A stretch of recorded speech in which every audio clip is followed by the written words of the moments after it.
بسم اللہ الرحمن الرحیم۔ شروع اللہ کے نام سے جو بڑا مہربان اور نہایت رحم کرنے والا ہے۔ السلام علیکم۔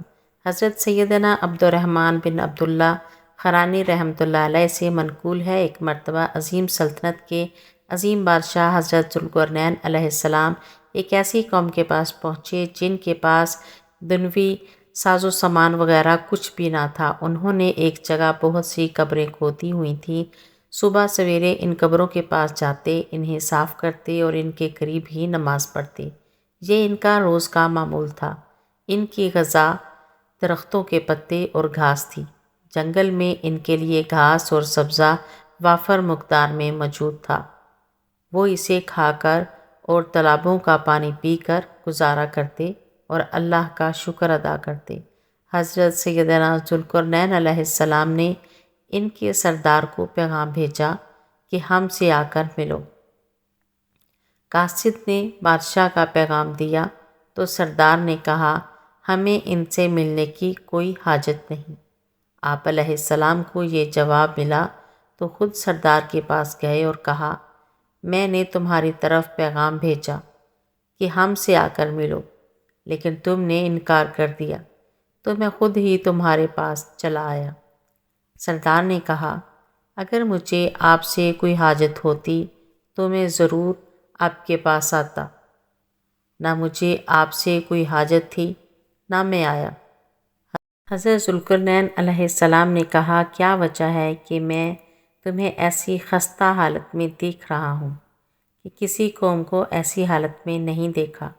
سردار نے کہا، آپ نے ہمیں کس حالت میں دیکھا؟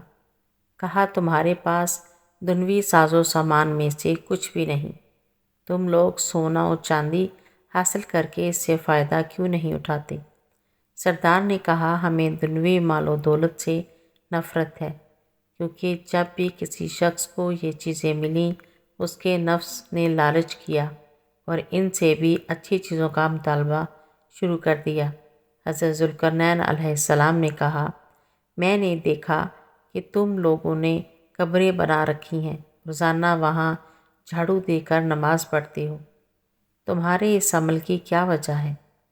کہا، ان قبروں کو دیکھ کر ہم عبرت حاصل کرتے ہیں۔ انہیں دیکھ کر ہماری لمبی لمبی امیدیں ختم ہو جاتی ہیں اور یہ ہمیں سامان عبرت مہیا کرتی ہیں۔ حضرت ذوالقرنین علیہ السلام نے کہا، کیا وجہ ہے کہ تم لوگ گھاس اور پتے بطور غذا استعمال کرتے ہو؟ تم جانور کیوں نہیں پالتے کہ ان کا گوشت کھاؤ، دودھ پیو اور دیگر فوائد حاصل کرو؟ سردار نے کہا، ہم وہ نہیں کہ ہمارے پیٹ ان کی قبر بنے۔ ہم نے زمین پر گھاس اور سبزہ دیکھا تو اس کو اپنی غذا بنا لیا۔ ابن آدم کو جینے کے لیے اس قدر غذا کافی ہے۔ لذیذ کھانوں کا مزہ صرف زبان کی حد تک ہوتا ہے۔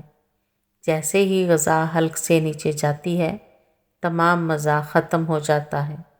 پھر سردار نے قبر سے ایک بوسیدہ کھوپڑی نکالی اور کہا، اے عظیم بادشاہ، کیا آپ جانتے ہیں کہ یہ کون ہے؟ آپ علیہ السلام نے فرمایا، نہیں۔ سردار بولا، یہ دنیا کے بڑے بڑے بادشاہوں میں سے ایک بادشاہ تھا۔ اللہ عز و جل نے اسے حکومت و طاقت عطا فرمائی، لوگوں پر اسے حاکم بنایا، لیکن اس نے مخلوق خدا پر ظلم کیا اور بلا وجہ انہیں تنگ کیا۔ جب اس کی سرکشی بڑھی تو موت کے ذریعے اس کی گرفت ہوئی۔ پھر یہ پھینکے ہوئے بے جان پتھر کی طرح بے بس ہو گیا۔ اللہ اس کے تمام کاموں سے واقف ہے۔ اب اس کے ہر عمل کا بدلہ قیامت کے دن دیا جائے گا۔ سردار نے ایک اور کھوپڑی اٹھائی اور کہا، اے عظیم بادشاہ، کیا آپ جانتے ہیں کہ یہ کس کی کھوپڑی ہے؟ حضرت ذوالقرنین علیہ السلام نے کہا، بتاؤ یہ کون ہے؟ کہا، یہ بھی ایک بادشاہ تھا، اللہ عز و جل نے اسے حکومت و بادشاہت عطا فرمائی۔ اس نے جب دیکھا کہ مجھ سے پہلے جن بادشاہوں نے ظلم و ستم سے کام لیا اور سرکشی اختیار کی، وہ ذلیل و خوار ہوئے تو اس نے ان سے عبرت حاصل کی۔ اللہ عز و جل کی بارگاہ میں عاجزی و انکساری اختیار کی۔ اللہ عز و جل سے ڈرا، اپنے ملک میں عدل و انصاف قائم کیا اور شریعت کی پابندی کرتے ہوئے اس دنیا ناپائیدار سے رخصت ہو گیا۔ اللہ اس کے تمام اعمال سے باخبر ہے۔ وہ مالک یوم الدین بروز قیامت اسے اس کے اعمال کا بدلہ عطا فرمائے گا۔ پھر سردار نے حضرت ذوالقرنین علیہ السلام کے سر کی طرف اشارہ کرتے ہوئے کہا، یہ بھی ان دونوں کھوپڑیوں کی طرح ہے۔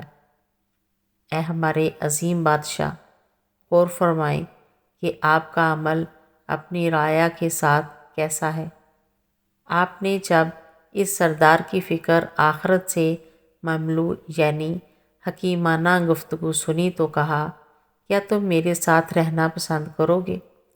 میں تمہیں اپنا وزیر بناؤں گا۔ میرے تمام معاملات میں تم میرے ساتھ رہو گے۔ جو مال و دولت میرے پاس ہے اس میں تم میرے برابر کے شریک رہو گے۔ سردار نے کہا، اے ہمارے عظیم بادشاہ، آپ اپنی جگہ ٹھیک ہیں اور میں اپنی جگہ۔ ہم دونوں ایک ساتھ نہیں رہ سکتے۔ آپ علیہ السلام نے فرمایا، آخر اتنے بڑے عہدے سے تم اعتراض کیوں کر رہے ہو؟ سردار نے کہا، اس لیے کہ تمام لوگ آپ کے دشمن ہیں اور میرے دوست۔ آپ علیہ السلام نے کہا، لوگ میرے دشمن کیوں ہیں؟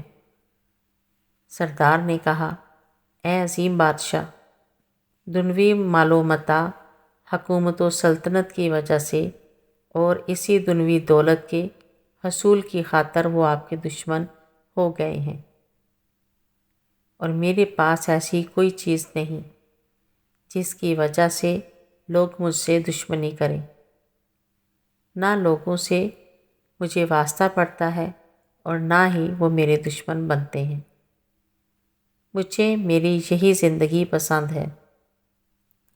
سمجھدار مخلص سردار کی یہ باتیں سن کر عظیم بادشاہ حضرت ذوالقرنین علیہ السلام وہاں سے واپس تشریف لے آئے۔